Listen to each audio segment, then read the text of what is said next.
আমার ভাইজানেরা, এ নবী পাকের উম্মত উম্মতিরা, এ নবী দিওয়ানারা, আপনি ইবাদত করেছেন, বান্দিগি করেছেন, আপনি নামাজ আদায় করেছেন, কিন্তু আপনার চরিত্রটা আপনার পিতা মাতার সঙ্গে বাজে ব্যবহার করেছেন। এ যুবকেরা, আল্লামা শিবলি নুমানি রাহমাতুল্লাহ আলাইহি কাবা শরীফটা তওয়াফ করতে চলে গেলেন। এ যুবকেরা, কাবা শরীফটা তওয়াফ করতে গেলেন। কে গেলেন? আল্লামা শিবলি রাহমাতুল্লাহ আলাইহি গেলেন। এ যুবকেরা, কাবা শরীফের মাতাবে নেবে কাবা শরীফটা তওয়াফ করতে লাগলেন। লব্বাইক আল্লাহুম্মা লব্বাইক, লব্বাইক লা শারীকা লাকা লব্বাইক, ইন্নাল হামদা ওয়ান নি'মাতা লাকা ওয়াল মুলক লা শারীকা লাক। হে যুবকেরা, আল্লামা শিবলি রাহমাতুল্লাহ আলাইহি তিনি দেখতে পাচ্ছেন মাকামে ইব্রাহিমের পাশে একটা যুবক ছেলে অজান নয়নে ঝরঝর করে কাঁদছেন। হে যুবকেরা, কে কাঁদে? একটা যুবক ছেলে কাঁদে। সেই ছেলেটার দুটো হাতও নাই, সেই ছেলেটার দুটো চোখও নাই, সেই ছেলেটার দুটো পাও নাই। হে যুবকেরা, আল্লামা শিবলি নুমানি রাহমাতুল্লাহ আলাইহি ওই ছেলেটাকে লক্ষ্য করে দেখছেন। ছেলেটা আল্লাহর দরবারে দোয়া চায়, আল্লাহ পাক আপনি আমাকে ক্ষমা করে দেন, আপনি আমাকে মাফ করে দেন।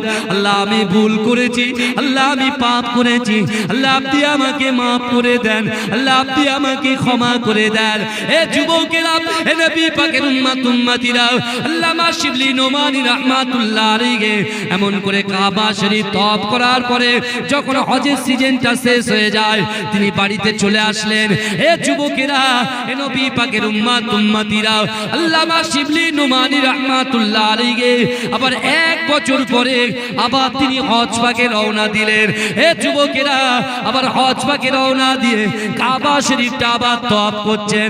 লব্বাইক আল্লাহুম্মা লব্বাইক, লব্বাইক লা শারীকা লাকা লব্বাইক, ইন্নাল হামদা ওয়ান নি'মাতা লাকা ওয়াল মুলক লা শারীকা লাক। এ যুবকেরা, এ নবী পাকের উম্মত উম্মতিরা, তিনি যখন কাবা শরীফটা তওয়াফ করছেন, কাবা শরীফটা তওয়াফ করার পরে মাকামে ইব্রাহিমের পিছনে যখন চলে যায়, তিনি দেখতে পেলেন ওই যুবক ছেলেটা গত বছরে 1 বছর আগে যে ছেলেটার একটা দুটো চোখ নাই, একটা হাত নাই, দুটো পা নাই, ওই যুবক ছেলেটা আল্লাহর কাছে ক্ষমা চাইছে, আল্লাহ পাক আপনি আমাকে ক্ষমা করে দেন, আল্লাহ আপনি আমাকে মাফ করে দেন, আল্লাহ আমি বড্ড ভুল করে ফেলেছি, আল্লাহ আপনি আমাকে ক্ষমা করে দেন। এ যুবকেরা, এ নবী পাকের উম্মত উম্মতিরা, একটুখানি ভালো করে বোঝার চেষ্টা করেন। আজ থেকে 1500 বছর আগে আমার বিশ্ব নবী রাসূলুল্লাহর উপরে আল্লাহ পাক কোরআন নাজিল করেছিলেন। বাবা, যে কোরআনটা নাজিল করেছিল আল্লাহ পাক 23 বছর ধরে, এ যুবকেরা, বিশ্ব নবী রাসূলুল্লাহর উপরে আল্লাহ পাক সর্বপ্রথমে যে আয়াত নাজিল করেছিলেন, ইকরা বিসমি রাব্বিকাল্লাযী খলাক, খলাকাল ইনসানা মিন আলাক। এ যুবকেরা, আমার আল্লাহ পাক দয়ার নবীকে জানিয়ে দিয়েছিলেন, হাবিব আপনি পড়েন আপনার প্রভুর নামে, আপনি পড়েন আপনার প্রভুর নামে। এডুকেশন, শিক্ষা, শিক্ষা হচ্ছে মানব জাতির মেরুদণ্ড। বাবা, এ যুবকেরা, আজকে এই গ্রামের যুবক মা বোনেদেরকে কিছু কথা বলে যাব রসুলের আদর্শকে সামনে রেখে। একটা বারের জন্য চিন্তা করেন, রসুল আমার 8 বছর বয়সে আমার দয়ার নবী পাহাড়ের পদদেশে পিতা মাতার মহাব্বতে কাঁদে, আর এই যুবকটা কাবা শরীফের পাশে বসে মাতাবের পিছনে, মাকামে ইব্রাহিমের পিছনে বসে বসে কাঁদে। আল্লামা শিবলি নুমানি রাহমাতুল্লাহ আলাইহি তিনি চিন্তা করছেন, না না, গত 1 বছর আগে এই ছেলেটাকে আমি এখানে ক্ষমা চাইতে দেখেছিলাম, আবার 1 বছর পরে এসে আমি এই ছেলেটাকে দেখছি, কি ব্যাপার? এ যুবকেরা, ওই আল্লামা শিবলি নুমানি রাহমাতুল্লাহ আলাইহি ওই যুবকটার কাছে গিয়ে বসে গেলে, জোরে বলেন, আল্লামা শিবলি নুমানি গিয়ে বসে গেলেন, যুবকটার পিঠে হাত দিলেন। যেই দিলেন যুবকটা চমচম, কারণ সে দুটো চোখই তার নেই, দুটো পা নেই, একটা হাত নেই। এই কারোর অসুবিধা হচ্ছে না তো? ভালো করে বুঝবেন। আল্লামা শিবলি নুমানি রাহমাতুল্লাহ আলাইহি ছেলেটাকে জিজ্ঞাসা করছে, বাবা কি ব্যাপার বলো তো? বলছে কেন, কি হয়েছে, কি আপনি? বলছেন আমি অমুক জায়গায় আমার বাড়ি, আমি হচ্ছিলাম একজন ব্যক্তি শিবলি নোমান, আমি এসেছি কারণ আমি দেখছিলাম গত বছরে তুমি ঠিক এই জায়গায় বসে বসে আল্লাহর কাছে ক্ষমা চাইছো, আবার 1 বছর পরে ফের এসে দেখছি তুমি ক্ষমা চাইছো, কি হয়েছে বলো তো? বলছে এই কথা আমি আপনার সঙ্গে প্রকাশ করতে পারবো না, আমার লজ্জা বোধ করছে। বলে কেন বাবা, কি হয়েছে একটু বলো খুলে? কারণ তুমি এইভাবে 1টা বছর দীর্ঘ অতিক্রম করে তাও আবার আল্লাহর কাবার পাশে তুমি এইভাবে বসে বসে ক্রন্দনরত অবস্থায় আছো, আমার মনে বড় কষ্ট হচ্ছে, বলো বাবা। বললেন না, বললেন না। শিবলি নোমানী রহমাতুল্লাহ আলাইহি অনেক রিকোয়েস্ট করলেন, বাবা বলো, বাবা বলো, বললেন না। তিনি চলে গেলেন কোথায়? আবার মক্কা সিজন, আর কি হজের সিজন শেষ হয়ে গেছে, আবার তিনি চলে গেছেন। আমার যুবকেরা, এ নবী পাকের উম্মত উম্মতিরা, এ নবী দেওয়ানারা, একটু ভালো করে বোঝার চেষ্টা করেন বাবা। আল্লামা শিবলি নোমানী রাহমাতুল্লাহ আলাইহি আবার 1 বছর পরে কাবা শরীফটা তওয়াফ করতে গেলেন।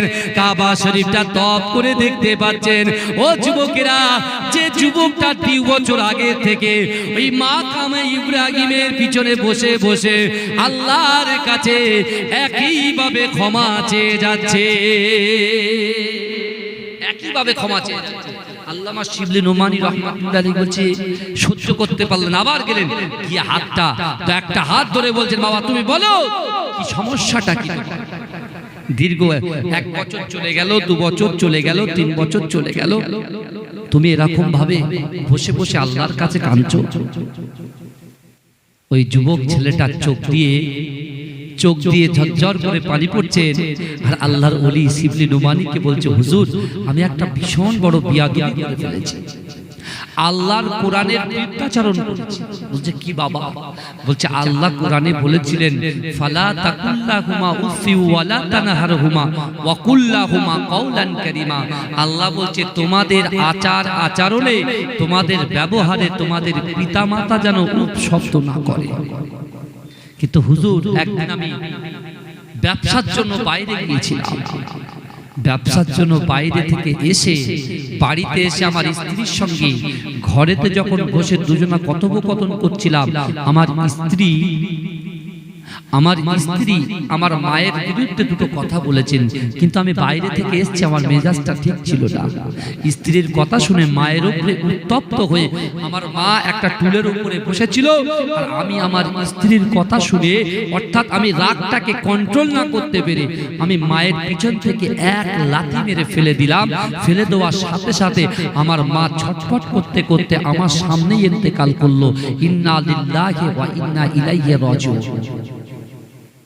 আমি আমার বোনদেরকে দোষ দিচ্ছি না, কিন্তু হয়তো এই ব্যাখ্যা দেবেন না যে দেখেছেন হুজুর স্বামীদেরকে উত্তপ্ত করে চলে যাচ্ছে, না, আপনি আপনার কোরআনের আয়াতের কথা আমি বলে যাচ্ছি আপনাদের। আমার ভাইজানেরা, এ নবী পাকের উম্মত উম্মতিরা, এ নবী দিওয়ানারা, আল্লামা শিবলি নোমানী রাহমাতুল্লাহ আলাইহি ওই যুবকটাকে বলছে, বাবা যুবক ছেলে, না না না, আমি তোমাকে দেখতে পাচ্ছি তোমার 2টো পা নাই, তুমি কেমন করে মাকে লাথি মেরেছো? এ যুবকেরা, এ নবী পাকের উম্মত উম্মতিরা, আল্লামা শিবলি নোমানী রাহমাতুল্লাহ আলাইহি ওই যুবকটাকে বলছে, বাবা তুমি তো অন্ধ, তোমার তো 2টো চোখ নাই, তুমি কেমন করে মাকে দেখতে পেলে? বাবা তোমার তো হাত একটা আছে একটা নাই, কি ব্যাপার?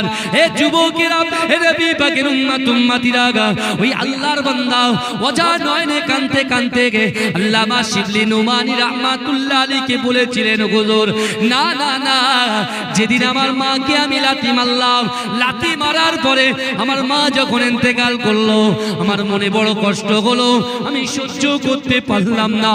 আমার মায়ের লাশের পাশে বসে আছি, মানুষগুলো যখন শুনেছে না না না আমার লাথির আঘাতে আমার মা ইন্তেকাল করেছে, মানুষ আমাকে লাঞ্ছিত করতে লাগলো, মানুষ আমাকে তাচ্ছিল্য করতে লাগলো, মানুষ আমাকে নানান রকম কুভাষায় মন্তব্য করতে লাগলো। হুজুর আমি মনে মনে শর্মিন্দা হয়ে গেলাম, আমি মনে মনে লজ্জা বোধ করলাম। হায় হায় হায় গায়, যে মা আমাকে দুধ পান করে মানুষ করেছে, রাগের বশতে আমি আমার মাকে কতল করে ফেললাম, আমি আমার আমার নিজেকে ক্ষমা করতে পারলাম না। হুজুর না না না, ওই দিনকের বিকেল বেলা আমার মাকে সুন্দর করে কাপন করিয়ে দিলাম, সুন্দর করে গোসল করানো হলো, কাপন পরানো হলো। গোসল কাপন পরিয়ে দিয়ে আমার জানাজা যখন শেষ করে দিলাম, হুজুর না না না, বাড়িতে এসে আমার মায়ের ছোট্টবেলার কথা মনে পড়ে। আমি যখন খেতাম না, আমি যখন বাড়িতে আসতাম না, আমার মা ভাত দিয়ে দরজার সামনে দাঁড়িয়ে থাকতো।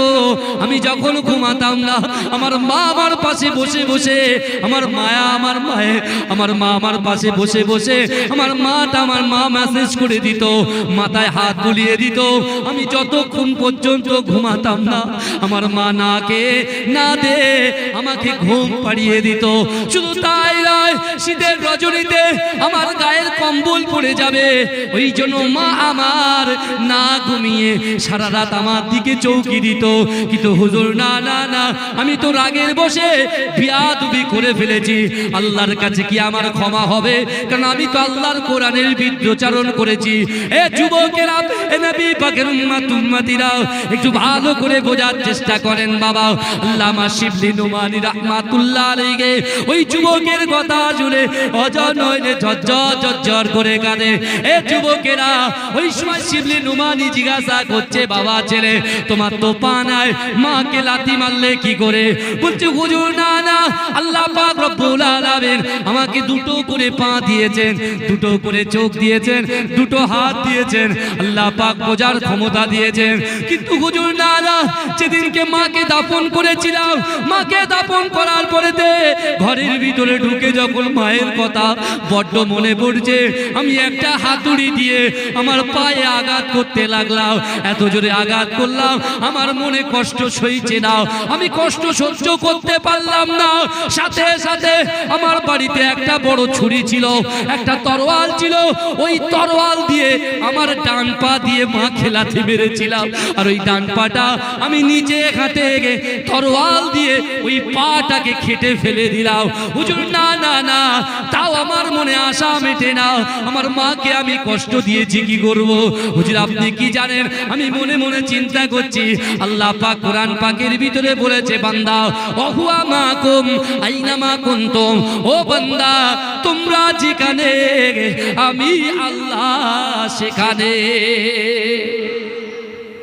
তোমরা যেখানে আমি আল্লাহ সেখানে। আমি আমার মাকে আঘাত করেছি, ওই জায়গায় কিন্তু আল্লাহ ছিল, আল্লাহ দেখেছে। কিন্তু আল্লাহর কাছে তো কিয়ামতের মাঠে তারাজ্জু থাকবে, মিজানের পাল্লা থাকবে। হুজুর আমি তো ভুল করে ফেলেছি, কিন্তু মিজানের পাল্লায় আল্লাহ যদি জিজ্ঞাসা করে তোর মাকে লাথি মারলি কেন, আমি তো কোনো জবাব দিতে পারবো না। হ্যাঁ, আজকে ইমানের কথা বলছি আমরা, তাই না? আমরা তো মুসলমান, নামে মুসলমান। হয়তো খারাপ লাগবে কথাটা, আমরা নামে মুসলমান। আপনি হিসাব করুন, খাতা পেন বার করে, আমি যে কথাগুলো বলছি নোট করে।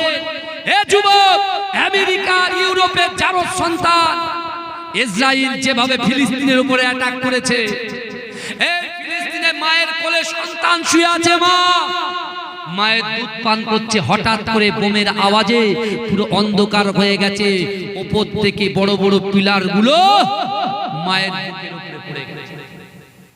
মা ছেলেকে বাঁচানোর জন্য নিজের মাথা, নিজের বুকটাকে ছেলেকে আগলে রেখে দিয়েছে। জোরে বলবেন না, এ জোরে বলবেন না। মা ইন্তেকাল করেছে, তবু তার যে গ্যাপের ভিতরে সন্তানকে তার যাতে ক্ষতি না হয় সেই চিন্তা মা করেছে। জোরে বলবেন আমার ভাইরা, চিন্তা সন্তানকে বুকে আঁকড়ে ধরেছে। এ যুবক, বাপ সন্তানকে স্কুলে নিয়ে যাচ্ছে, মাদ্রাসায় নিয়ে যাচ্ছে। কোথায়? এ কথা বলেন না। মাদ্রাসায় নিয়ে যাচ্ছে, বন্দুকের গুলিতে ছেলে ঝাঁঝরা হয়ে গেছে। কিন্তু এ যুবক, আজকে ছেলে গোয়ালিয়া, এই গ্রামে মুসলমানরাও কলেমা পড়েছে, লা ইলাহা ইল্লাল্লাহ মুহাম্মাদুর রাসূলুল্লাহ। ফিলিস্তিনের মুসলমানরাও কলেমা পড়েছে, লা ইলাহা ইল্লাল্লাহ মুহাম্মাদুর রাসূলুল্লাহ। এ যুবকেরা, শীতকালে আমাদের প্রত্যেকের বাড়িতে কম্বল আছে না নাই? কথা বলে। কিন্তু ওই ফিলিস্তিনের জমিনে আজকে আমাদের এলাকায় আমরা খেতে পাচ্ছি, ঘুমাতে পাচ্ছি, আনন্দ করতে পাচ্ছি কি পাচ্ছি না? সত্যি কথা বলেন। যে সরকারি ক্ষমতায় থাকুক না কেন, আমি কারোর বিরুদ্ধে বলছি না, কারণ এই স্টেজটা সম্পূর্ণ আলাদা। এখানে রাসূলুল্লাহর আদর্শের কথা, কোরআনের কথা আলোচনা হবে, কথা ঠিক না ভুল? কিন্তু আমার ভাইরা ভালো করে বোঝার চেষ্টা করে। আজকে আপনি বলেন দুনিয়ার জমিনের উপরে এই পশ্চিম বাংলার ভিতরে আমরা ঠিকঠাক ভাবে সুন্দর করে বসবাস করতে পারছি কি পাচ্ছি না? কথা বলেন। আদার্স স্টেজে চলে যান, সেখানে গিয়ে তো আপনি পাগল হয়ে যাবে। কিন্তু এই যুবকেরা ভালো করে বোঝার চেষ্টা করে, বিশ্ব নবী রাসূল সাল্লাল্লাহু আলাইহি ওয়াসাল্লামের আদর্শ কিন্তু আমাদের ভিতরে রাখতে হবে। যখন আমেরিকা, ইউরোপের চারু সন্তান ইসরায়েল যখন ফিলিস্তিনের বুকে অ্যাটাক করেছে, সন্তানের লাশটাকে নিয়ে বাপ আকাশের দিকে আল্লাহকে দেখাচ্ছে, বলছে আল্লাহ আমার বড় সন্তান চলে গেছে, আমি কোনো কষ্ট পাইনি, এখনো মেজে সন্তান আছে, মেজে সন্তানকেও দিতে রাজি আছি, ছোট সন্তানকে দিতে রাজি আছি, কিন্তু আল্লাহ বাইতুল মুকাদ্দাসটাকে দিতে রাজি নয়। জোরে বলে, এই জোরে বলবেন না। বাইতুল মুকাদ্দাস কি জানেন? কি বলেন তো বাইতুল মুকাদ্দাস? বাইতুল মুকাদ্দাস হচ্ছে আমাদের প্রথম কিবলা। আমরা পশ্চিম দিকে ফিরে নামাজ পড়ি তো, কথা বলে পশ্চিম দিকে। তা বাইতুল মুকাদ্দাসটা হচ্ছে মুসলমানদের প্রথম কিবলা। আল্লাহ তিনটে মসজিদকে সম্মানিত করেছেন। কটা? তিনটে মসজিদ। একটা হচ্ছে মসজিদুল হারাম, কাবা শরীফের মসজিদ, যে মসজিদের সামনে বসে এই যুবকটা মাকে লাথি মেরেছিল, ও আল্লাহর কাছে ক্ষমা চাইছে পিছনে। ওই মসজিদে যে নামাজ পড়বে 1 লক্ষ রাকাতে সওয়াব পাবে। জোরে বলে, আর একটু জোরে বলে, কত রাকাতে সওয়াব পাবে? 1 লক্ষ রাকাতে সওয়াব পাবে। আর দ্বিতীয় নম্বর মসজিদ হচ্ছে মসজিদুন নববী। ওই মসজিদে যে নামাজ আদায় করবে 50,000 রাকাতে সওয়াব পাবে। জোরে বলে, আর একটু জোরে বলেন না ভাই। তারপরে এই বাইতুল মুকাদ্দাস, যে বাইতুল মুকাদ্দাসে এখনো মারামারি চলছে, বুঝতে পেরেছেন না? মুসলমানদেরকে অত্যাচার করছে, লাঞ্ছিত করছে, অপমানিত করছে, কিন্তু মুসলমান ঘাবড়াচ্ছে না। একটা যুবকের কাছে একটা পেরেস গিয়ে বলছে, বাবা যুবক তোমার ভয় পাই না? বলছে ভয়? আমি আমার এই জীবনটাকে, আমার ব্যবসা বাণিজ্য সবকিছু আল্লাহর রাস্তায় উৎসর্গ করে দিয়ে জীবনটা দিতে রাজি আছি, কিন্তু বাইতুল মুকাদ্দাসকে ছাড়তে রাজি নয়। জোরে বলে, এই জোরে বলবেন না। বলছে কেন? বলে বোকা, তুমি কোরআন পড়োনি? কোরআন পড়ো, তারপর তো জানবে বাইতুল মুকাদ্দাসটা কি। আল্লাহ কোরআনে বলছেন সুবহানাল্লাযী আসরা বিআবদিহি লাইলাম মিনাল মাসজিদিল হারাম ইলাল মাসজিদিল আকসা। অর্থাৎ একই রজনীতে আল্লাহর ঘর কাবা শরীফ থেকে আল্লাহ রাসূলকে আল্লাহ পাক নিয়ে গেলেন আমাদের প্রথম কিবলা বাইতুল মুকাদ্দাসে। জোরে বলুন না। ওই বাইতুল মুকাদ্দাসে, এটা আছে রজব মাস, রজব মাসে রাসূলুল্লাহর মেরাজ হয়েছিল, আল্লাহর সঙ্গে সাক্ষাৎ হয়েছিল না? কিন্তু আমার ভাইরা আপনি চিন্তা করেন, আমি প্রথমে বলতে আর এই বাইতুল মুকাদ্দাস হচ্ছে আমাদের প্রথম কিবলা, আর এই মসজিদে যারা নামাজ পড়বে 25,000 সওয়াব পাবে। কত? 25,000 রাকাতে, 25,000 রাকাতে সওয়াব পাবে। জোরে বলুন না সুবহানাল্লাহ। তাহলে এই তিনটে মসজিদকে আল্লাহ সবথেকে বেশি সম্মানিত করেছেন।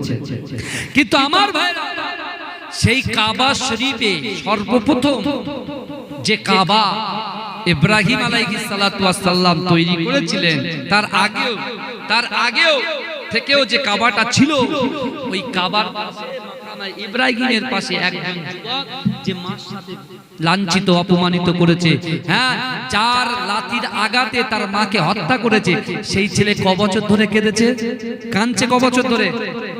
এই দেখেন বাবাজি শুনছে আলহামদুলিল্লাহ, 3 বছর, 3 বছর ধরে কাঁদছেন। এই বুঝতে পারলে ভালো লাগে, মিলে 3 বছর ধরে কাঁদছেন। আর শিবলি নোমানী রহমাতুল্লাহ আলাইহি বলছেন, তোমার পানে লাথি মারলে কি করে? বলে হুজুর প্রথম পাটা আমি কেটে ফেলেছি, আমি আমার পাটা তরোয়াল দিয়ে নিজে কেটে ফেলেছি, তাও যখন শান্তি হচ্ছে না দ্বিতীয় পাটাও কেটে ফেলেছি, কেটে তাও আমি শান্তি পাচ্ছি না। তারপর আমি কি করেছি?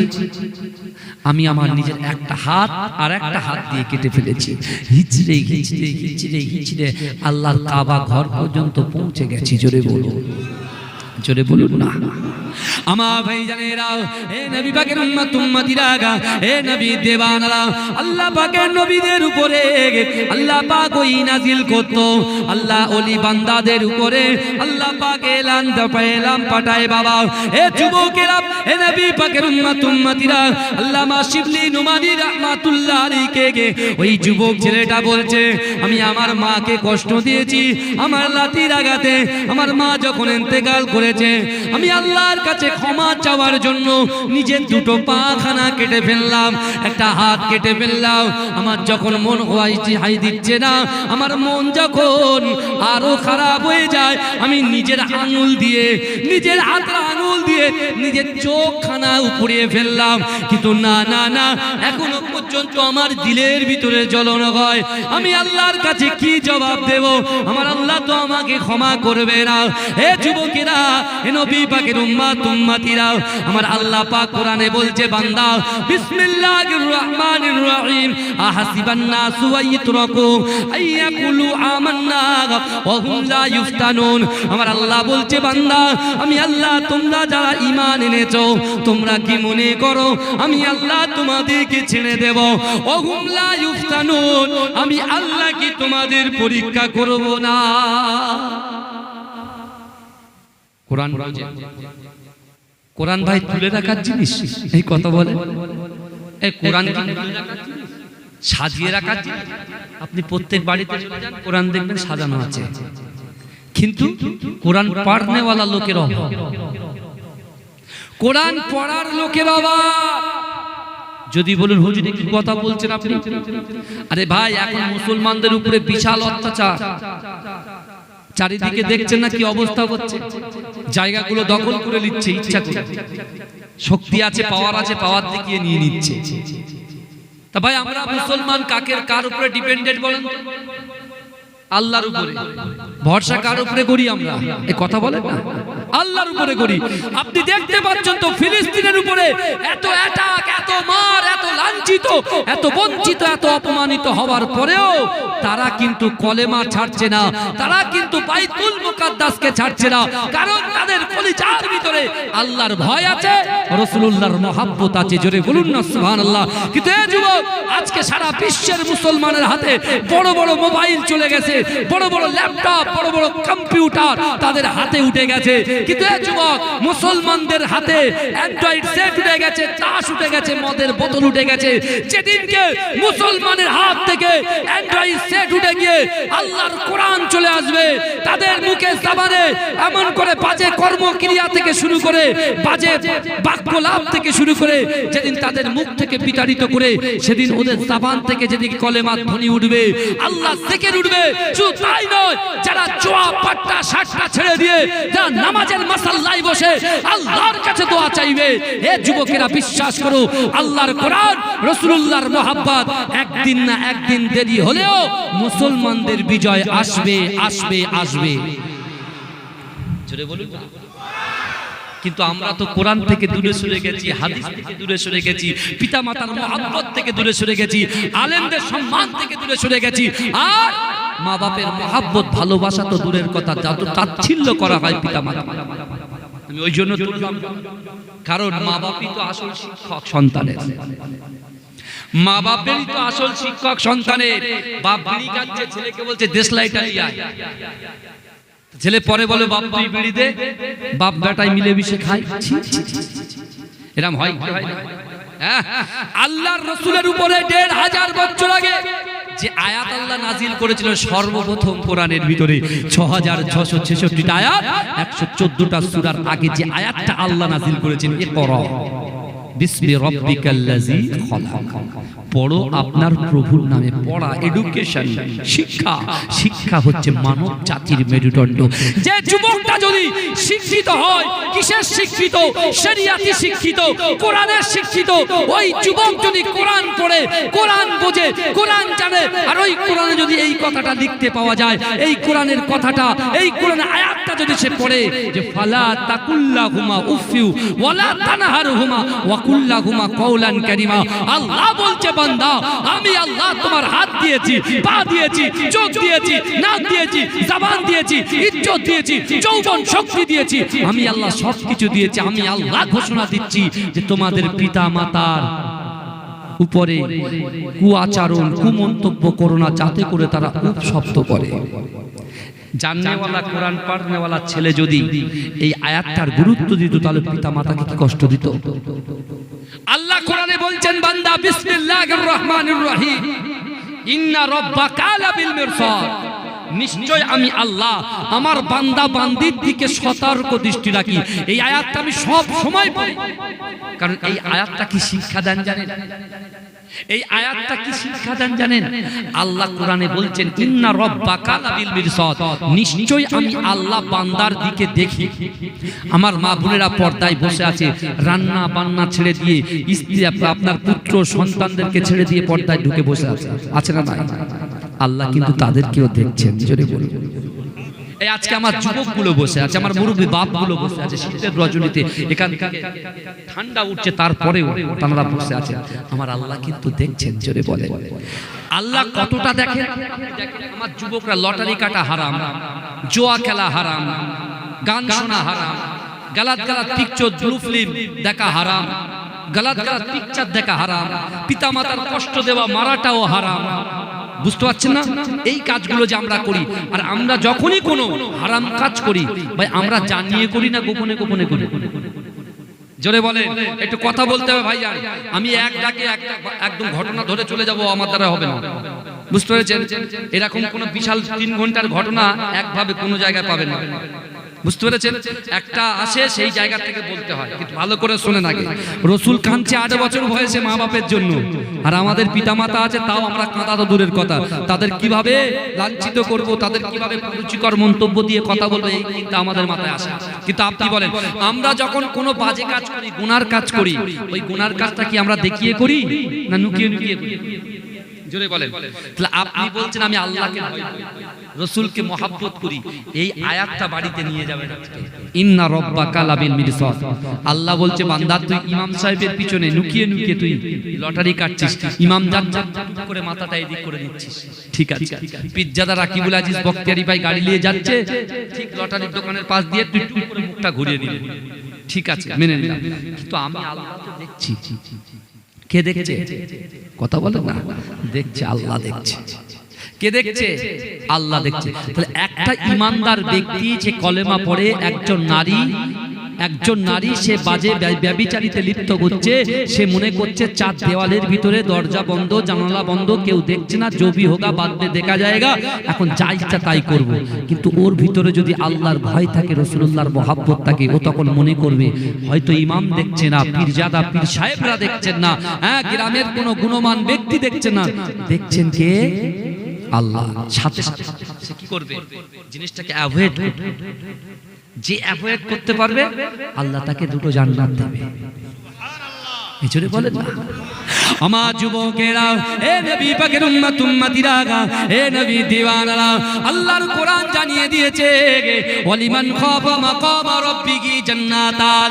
এ যুবকেরা, এ নবী পাকের উম্মত উম্মতিরা, আমার আল্লাহ পাক রব্বুল আলামিন পবিত্র কালামুল্লাহ শরীফের মধ্যে বান্দাকে জানিয়ে দিয়েছে, ও বান্দা আমি আল্লাহর ভয় যদি কোনো বান্দা বান্দির অন্তরের মধ্যে থাকে, কাল কিয়ামতের মাঠেতে আমি আল্লাহর সামনে দাঁড়ানোকে যদি ভয় করে, কোন বান্দা বান্দি আমার সামনে দাঁড়ানোকে ভয় করে, আমি আল্লাহ পাক রব্বুল আলামিন ওই বান্দা বান্দিকে 2টো করে জান্নাত পুরস্কার দেব। এ যুবকেরা, আবার আল্লাহ বললেন বান্দা আহাসিবান নাসু ওয়ায়ুতরাকু আইয়াকুলু আমান্না ওয়া হুম লা ইফতারুন। আমার আল্লাহ বলে বান্দা না না না, তোমরা যারা ঈমান এনেছো তোমরা কি মনে করো আমি আল্লাহ তোমাদেরকে ছেড়ে দেব? ওহুম লা ইফতানুন, আমি আল্লাহ কি তোমাদের পরীক্ষা করব না? এ যুবকেরা, এ নবী পাকের উম্মত উম্মতিরা, যে কোনো মুহূর্তে, যে কোনো সময়ে, যে কোনো মাধ্যম দিয়ে আমার আল্লাহ আমাকে আপনাকে পরীক্ষা করতে পারে। এ যুবকেরা, মুসলিম জাহানের 2য় খলিফা হযরত আমিরুল মুমিনিন হযরত ওমর ফারুক রাদিয়াল্লাহু তাআলা আনহু যে রাসূলুল্লাহর মাথা কাটতে গিয়েছিল, ওই ওমর আমার দয়ার নবীর কদমের কাছে তার মাথাটাকে বিক্রি করে দিয়েছিল। এ যুবকেরা, আল্লাহ পাক ওই ওমরের উপরে এত খুশি হয়েছিল, এত রাজি হয়েছিল, আল্লাহ পাক হযরত ওমরকে বেঁচে থাকাকালীন জান্নাতের সার্টিফিকেট দিয়ে দিয়েছিল।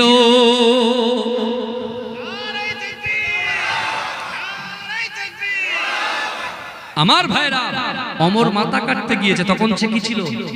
কাফের ছিল, কাফের। আর সে যখন বুঝতে পেরেছে, আল্লাহ কোরআনে বলছে, বাবাজি আমার যাদের যুবকদের করজোরে বলে যাব, করজোরে বলবো তোমাদেরকে, বাড়িতে পিতা মাতা আছে, যত বড় খিদমত করো, তুমি ওমরায় যাও, প্রত্যেক বছরে পয়সা দিয়ে বাড়ি তুমি বসে ওমরা করে নেবে। জোরে বলবো, এ বাড়ি বসে ওমরা হবে। যে টাকা দিয়ে আপনি ওমরা করতে যাচ্ছে, ওই ওমরার টাকাটা দিয়ে যদি মাকে খিদমত করতে পারেন, মায়ের ফুসফুসের সমস্যা, মায়ের লাংসের সমস্যা, মায়ের পায়ের সমস্যা, ছেলে বলছে শুধুমাত্র ওই ক্যালপল খাওয়াচ্ছে, এই সব ওষুধ খাওয়াচ্ছে, ঠিক ট্রিটমেন্ট দিচ্ছে না, বুঝতে পারছেন না? আর এই কি করছে? বছরে বছরে যাচ্ছে কোথায়? কাবা শরীফের পাশে। এ কোথায় যাচ্ছে? বছরে বছরে কাবাই যাচ্ছে। ভাই, জীবনে মানুষের একবার হজ করা ফরজ। আমি হজ কমিটির নোটিফাইড মেম্বার ভাই, সত্যি কথা বলছি। আমি কিন্তু হজ কমিটির মেম্বার, রাজ্যের হজ কমিটির মেম্বার। আমি, কেউ জানে না, আমি প্রচারও বেশি করি না, বুঝতে পেরেছেন? এই পদের কিন্তু বিশাল বিশাল দাম আছে, বুঝতে পেরেছেন? এই পদের একটা বিশাল ওয়েট আছে, দাম আছে। আমি এসব ওয়েট ভাল লাগে না আমার, বিশ্বাস করে। এই দিয়া তাকাব্বারি, আমি অমুক, আমি তমুক, চারটে বাউন্সার নিয়ে আমি ঘুরতে পারি না। এই ওয়াকি টকি নিয়ে চারটে বাউন্সার নিয়ে আমি ঘুরতে পারি না। আল্লাহ সে ক্ষমতা আমাদেরকে দিয়েছে, কিন্তু আমাদের সব পছন্দ হয় না। মুজাদ্দেদ জামানের সিলসিলার একনিষ্ঠ গোলাম হিসাবে, কুকুর হিসাবে আমরা কাজ করি, বুঝলেন? আমার পরদাদা আহমদ আলী হামিদ জালালি রহমাতুল্লাহ আলাইহি আজ থেকে ১৫০০, আমার পরদাদাজি রহমাতুল্লাহ আলাইহি ২৩ বছর ধরে মুজাদ্দেদ জামানের খিদমত করেছিলেন। জোরে বলে, কোথায় খিদমত করেছিলেন? তার মাদ্রাসায় খিদমত করেছিলেন। সর্বপ্রথমে ফুরফুরা টাইটেল ফাতিয়া টাইটেল মাদ্রাসার প্রথম সুপারিনটেন্ডেন্ট ছিলেন, সাইফুল হাদিস ছিলেন। আমার পরদাদা পড়িয়েছেন বুখারী শরীফ। বড় বড় উলামারা, আলেমরা, আল্লাহর ওলিরা আমার পরদাদাজির ছাত্র, কিন্তু কখনো আমরা এই নিয়ে ফখর করি না। করেছি, তারা যে জায়গায় পৌঁছেছিল আমরা সে জায়গায় ঠিক পৌঁছাতে পারি। এই জন্য আপনাদের কাছে দোয়া চাইছি, একটু দোয়া করে যেন মাঝরাটি হুজুর পীর কেবলার আওলাদরা, মুজাদ্দেদ জামানরা হুজুর পীর কেবলার খলিফার আওলাদ হিসেবে আল্লাহ যেন এই দিনের খিদমত করাটা সঠিকভাবে দুটো কথা বলার তৌফিক দেন। বলুন আমিন। বলবেন না আল্লাহুম্মা আমিন? কিন্তু ভাইজান বিশ্বাস করেন, মানুষের যারা সাহেবে হিসাব, যাদের অর্থ আছে, সম্পদ আছে, তাদের জিন্দেগি জীবনে একবার হজ করা, ঠিক আছে? এবারে কি হয়, মাকে, মা বলছে, মা তোকে তো আমি মানুষ করলাম, আল্লাহ অনেক রুজি দিয়েছে, অনেক ইনকাম দিয়েছে, চল না বাবা, তুই তোর স্ত্রীকে নিয়ে যাচ্ছিস, বাবা আমাকে একটু নিয়ে চল না। আহা, বিশ্বাস করেন, যদি মাকে নিয়ে যেতে পারেন না, আল্লাহ খুশি হয়ে যাবে। জোরে বলবেন না, আল্লাহ খুশি হয়। আর এখন কি হচ্ছে, মার অসুবিধা, মার অক্সিজেনের অভাব, ছেলে বলছে নো, ওসব পরোয়া নেই, চলো ওমরায় চলো, ওমরায় যাচ্ছে। হ্যাঁ, 3 বছর ধরে আল্লামা শিবলি নুমানী রহমাতুল্লাহ দেখছেন একটা ছেলে মায়ের সঙ্গে ব্যভিচার, অত্যাচার করেছে, মাকে অত্যাচার করেছে, মাকে লাঞ্ছিত করে লাথি মেরে ফেলে মা ওর লাথিতে ইন্তেকাল করেছে। ও 3 বছর ধরে ওর দোয়া ক্ষমা হচ্ছে না, আর এ বলছে বাপকে মাকে ফেলে রেখে ওমরায় যাচ্ছে। বুঝতে পারছেন না? যারা যাচ্ছে বিরোধিতা করছি না, কিন্তু এগুলো আপনি ভাবুন, চিন্তা করুন, একটু চিন্তা করুন। বড় বড় ওলামারা যারা হাদিসের দার্স দিতেন, মায়ের চিঠি পাওয়ার সাথে সাথে সে বুখারী শরীফের কিতাব খুলে মার কাছে ছুটতেন। জোরে বলে, মায়ের কদরটা হচ্ছে আলাদা, মায়ের কদমের নিচে হচ্ছে জান্নাত। জোরে বলে, এই জোরে বলবেন না, জোরে বলবেন না। আমার ভালো করে বোঝার চেষ্টা করে, হযরতে ওমর ফারুক রাদিয়াল্লাহু তাআলা আনহু তিনি রসুলকে মারতে গিয়ে রসুলুল্লাহর কাছে নিজের জীবনটাকে উৎসর্গ করে দিয়ে চলে আসলেন। সেই ওমর হুজুরের জামানায় মুসলিম জাহানের দ্বিতীয় খলিফা তিনি যখন ছিলেন, আল্লাহ এত পাওয়ার দিয়েছিলেন। কি পাওয়ার দিয়েছিলেন জানেন? এটাকে আমাদেরও আল্লাহ পাওয়ার দিয়েছেন। আপনি শুনেন বুঝতে পারবেন। আল্লাহ বলছে, আল্লাহ রসুল বলছেন যে আমি রসুলুল্লাহ জাবান দিয়ে, আমার জাবান মোবারক দিয়ে যে কথাটা আমি বলি, আল্লাহ আসমানে ওই কথাটা কবুল করে দেয়। আমার আল্লাহর রাগের চেয়ে দয়া বেশি। এই আমার আল্লাহ পাকের রাগের থেকে কি বেশি? দয়া বেশি। তাহলে আমরা যারা ভুল করেছি ভাই, যারা আমরা নামাজ কাজা করেছি, নামাজকে ছেড়ে দিয়েছি, মসজিদে যাইনি, জামাতের সাথে নামাজ আদায় করিনি, এরকম মানুষ অনেকে আছে। কিন্তু আপনি তো জানেন এক ওয়াক্ত নামাজ ছুটে গেলে কত কোটি বছর জাহান্নামে পড়তে হবে। এর ভিতরে ইখতিলাফ আছে, তবুও পড়তে হবে জাহান্নামে। জাহান্নামের আযাব তো বড় শক্ত আযাব। জাহান্নামের আযাব তো বড় শক্ত আযাব। এই দুটো আয়াত পড়েছি, এই দুটো আয়াতের ভিতরে ভালো করে সমন্বয়টা ভালো করে বুঝে যান। আল্লাহ বলছে বান্দা আমি আল্লাহ তোমাদেরকে পরীক্ষা করব। আবার আল্লাহ বললেন বান্দা আমি আল্লাহ বলছি ওয়ালিমান খাফা মাকামা রাব্বিহি জান্নাতান, যার ভিতরে আমি আল্লাহর ভয় থাকবে, আমি আল্লাহর সামনে দাঁড়ানোকে ভয় করবে, আমি আল্লাহ তাকে দুটো জান্নাত দেব। জোরে বলে। তাহলে আপনি নামাজ যদি ছেড়ে দেন তাহলে আপনি যাচ্ছেন জাহান্নামে। আর যদি আল্লাহকে ভয় সত্যিকারের দিলের ভিতরে আপনার সেভ হয়ে যায়, তখন আপনি কি করবেন?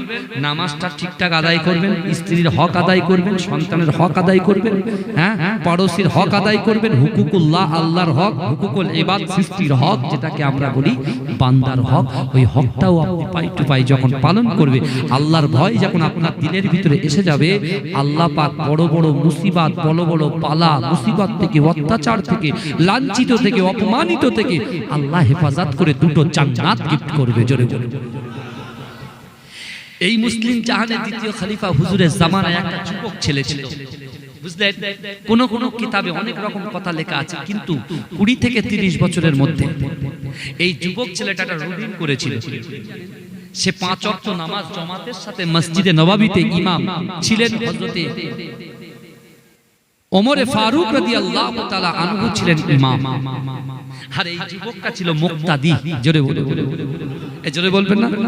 এই আমার রাসূলুল্লাহর পাওয়ার কত জানেন এই যুবক? এখানকার যুবকরা বলেছে হুজুর রাসূলুল্লাহ সম্পর্কে আলোচনা করলে আমাদের গ্রামের মানুষগুলোকে পাগল হয়ে যায়। এই যুবক তুমি শোনো, বাপ আদম আলাইহিস সালাতু ওয়াস সালামের ছেলের নাম হযরত সীস আলাইহিস সালাতু ওয়াস সালাম, বাপও নবী ছেলেও নবী, বাপও নবী ছেলেও নবী। হযরত আদম আলাইহিস সালাতু ওয়াস সালাম 1.5 ঘন্টা, 2.5 ঘন্টা, 3 ঘন্টা, 3.5 ঘন্টা, 4 ঘন্টা ছেলে নবী সীস আলাইহিস সালাতু ওয়াস সালামের কথোপকথন করতে করতে 4.5 ঘন্টার ভিতরে প্রত্যেক সেকেন্ডে সেকেন্ডে আমার রাসূলুল্লাহর নাম করছেন। জোরে বলুন। যখন আমার নবীর নাম বারবার সেকেন্ডে সেকেন্ডে করছে, হযরত সীস আলাইহিস সালাতু ওয়াস সালাম একটা যুক্তি দেখালেন বাপকে, বাপও নবী ছেলেও নবী। মাশাআল্লাহ। আর এখন বলবো হাসবেন না তো, বাপ বসে বসে চায়ের দোকানে চা খায়, বিড়ি খায়, এক সাইডে একটা ওয়াল তোলা আছে, এপারে আছে বাপ বিড়ি চা, এদিকে সিরিয়াল দেখছে, আর ডান দিকে ছেলেও বিড়ি চা খাচ্ছে, এদিকে রামবোর্ড ঠুকছে, আবার কি দেখছে? গান শুনছে। এরকম চলছে এখন বর্তমানে। আচ্ছা আচ্ছা বাবাজি, এই অবস্থায় যদি ইজা জাআজালুহুম লা ইস্তাখিরুনা সাআতাও ওয়া লা ইস্তাকদিমুন, মৃত্যু যখন আসবে 1 সেকেন্ড লেট হবে না। এই যুবক তুমি এক্ষুনি তুমি প্রতিশ্রুতি দিয়ে বলবে এই দুনিয়াতে আসা সিরিয়াল আছে, যাওয়ার কি কোনো সিরিয়াল আছে? নাই। তখন ওই মুহূর্তে যদি জাহানটা বেরিয়ে যায়, মৃত্যুটা কি মৃত্যু হবে? কথা জাহান্নামে মৃত্যু হবে না জান্নাতে মৃত্যু হবে? কথা বলেন বাবাজি। জাহান্নামে মৃত্যু। কিন্তু আপনি নামাজ পড়েননি, বাড়ি থেকে নিয়ত করেছেন আজকে নামাজ পড়তে যাব, রাস্তার মাঝখানে যে কোনো ভাবেই হোক আপনার জাহান থেকে রূহটা বেরিয়ে গেল, আপনার বডি থেকে রূহটা বেরিয়ে গেল, ওই মৃত্যুটা আল্লাহর কাছে জান্নাতে মৃত্যু হয়ে যাবে। এজন্য বলে ও ভাই শুনেন না, বিশ্বাস করে আমরা বুঝি না, তাই বোঝার চেষ্টা করি না। আমরা মানুষকে গীবত করি, পরচর্চা করি, পরনিন্দা করি, বাজে বাজে কুরুচিকর মন্তব্য করি। একজন নামাজি সে নামাজ পড়ে 5 ওয়াক্ত দান করে, কিন্তু সে যদি ইমাম সাহেবের বিরুদ্ধাচরণ করে কুরুচিকর মন্তব্য করে, আর ইমাম সাহেব যদি ইমাম সাহেবকে করে ঠিক আছে, কিন্তু যদি একটা বেনামাজিকে, কোন একটা বেনামাজিকে যদি কুরুচিকর মন্তব্য করে লাভ কিন্তু ইমাম সাহেবের হবে আর এই বেনামাজির হবে। কেন বলেন তো? কেন এ যা নেকি কামাচ্ছে, এ গীবত করছে, এই নেকিটা পাস করে দিচ্ছে আল্লাহর কাছে, ইমাম সাহেবের কাছে, আর জানানো যে নামাজি পড়ে না তার কাছে, ওর লাভ হচ্ছে। আমার গীবত করা মানে আপনার লস, আমার লাভ। তাই তো এই আমার রাসূলুল্লাহর কোন তার 63টা বছর জিন্দেগিতে একটা কেউ দেখাতে পারবে আল্লাহ রাসূল জীবনে মিথ্যা কথা বলেছেন? কোন তাফসীরের ভিতরে, কোন হাদিসের ভিতরে, সিয়াসতের হাদিসের, আরো হাদিসের কিতাব তো বহুত আছে, কেউ দেখাতে পারবে? কারোর ক্ষমতা নাই, কারোর ক্ষমতা নাই। স্বয়ং আবু জেহেল পর্যন্ত উম্মে জামিল তার স্ত্রীর কাছে বলেছেন যে মুহাম্মদকে আমরা মিথ্যে কথা বলি, মিথ্যাবাদী বলি, পাগল বলি, হ্যাঁ মুহাম্মদকে পাগল বলি, মুহাম্মদকে আমরা শাহের বলি, কবি বলি, কিন্তু শুনো উম্মে জামিল, মুহাম্মদ কিন্তু পাগল নয়, মুহাম্মদ কিন্তু পাগল নয়, মুহাম্মদ হচ্ছে সত্যিকারের নবী। জোরে বল। হ্যাঁ, যে কোরআন তুমি তুলে রেখেছো বাড়িতে, ওই কোরআন পড়ছে আবু জেহেল এসে শুনছে, আবু জেহেল বলছে মুহাম্মদ কোরআন যেন বাইরে না যায়, আমার রাসূলুল্লাহর কাছে চালা। এই আমার দয়ার নবীর কাছে চালাকি।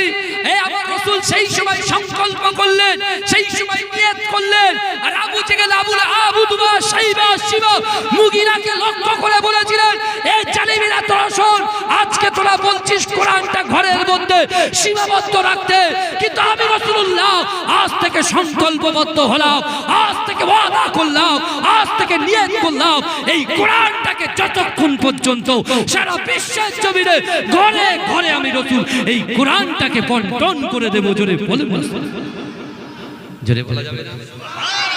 আপনি বলেন নিয়ত করেছেন ঘরে, আজকে সারা বিশ্বের জমিনে যে কান্ট্রিতে যাবে, এই যুবকরা যে কান্ট্রিতে যাবেন সেই কান্ট্রিতে মুসলমান পাবেন। আমেরিকায় চলে যান, মুসলমান পাবেন। হল্যান্ডে চলে যান, মুসলমান পাবেন। অস্ট্রেলিয়ায় চলে যান, মুসলমান পাবেন। সাউথ আফ্রিকায় চলে যান, মুসলমান পাবেন। জিম্বাবুতে চলে যান, মুসলমান পাবেন। ইংল্যান্ডে চলে যান, মুসলমান পাবেন। এই যুবকেরা যেখানেই যাবেন সেখানেই মুসলমানকে পাবেন। জোরে বলুন না। কিন্তু মুসলমানদের দুটো কাজ ভালো করে করতে হবে, কোরআনকে বুকে ধরেন, নামাজের পাটিতে চাইবে শুধু কোনো মানুষের কাছে নয়, কোনো মানুষের কাছে চাইবে না, চাইবে শুধু একটা জায়গায়, যে জায়গার কথা আল্লাহ কোরআনে বলেছেন, বান্দা উদউনি ওয়াস্তাজিব লাকুম, বান্দা তোরা আমার কাছে চা। তোদের বাড়িতে অসম্ভব, তোদের বাড়িতে অশান্তি, তোর মনে অশান্তি, তোর পিতামাতা কষ্ট পাচ্ছে, তুই শরীরে কষ্ট পাচ্ছিস, মা তুই কষ্ট পাচ্ছিস, আল্লাহর কাছে চা। অবশ্যই অবশ্যই লা তাকনা তুবির রাহমাতিল্লাহ, আমার রহমত থেকে নিরাশ হোস না। বান্দা তোর কষ্ট হচ্ছে, ইন্নাল্লাহা মা'আস সাবিরিন, তুই সবর ধর, তুই ধৈর্য ধর। তুই যদি ধৈর্য ধারণ করে আমি আল্লাহর উপরে ইস্তেকামাত থাকতে পারিস, একদিন তোর বিজয় আসবে। জোরে বলুন, জোরে বলুন না, এই চিৎকার দিয়ে বলুন। সেই রাসূল সাল্লাল্লাহু আলাইহি ওয়াসাল্লামের 4.5 ঘন্টার কথার ভিতরে প্রত্যেক কথাই কথাই হযরত আদম আলাইহিস সালাতু ওয়াস সালাম আমাদের আদি পিতা বারবার আমার নবীর প্রশংসা করছে। জোরে বলুন। হযরত ঈসা আলাইহিস সালাতু ওয়াস সালাম বলছে, আব্বু কি ব্যাপার বলেন তো? বলে কেন বাবা? বলছে, আব্বু আপনি যে এই 2.5 ঘন্টা ধরে 4.5 ঘন্টা ধরে যে নবী নবী করছেন, তাহলে একটা কথা বলবো কি? বলে হ্যাঁ বলো, একটা কথা বলবো। বলে বলো বাবা। বলে শুনুন আব্বু, আপনিও নবী। এই শুনছেন তো আপনারা? একটু তাকবীর দেন, তাহলে বুঝতে পারবো। নারে তাকবীর, আর একটু জোরে হবে না? নারে তাকবীর, নারে তাকবীর। মাসলা কে মুজাদ্দিদ জামান, মাসলা কে মুজাদ্দিদ জামান,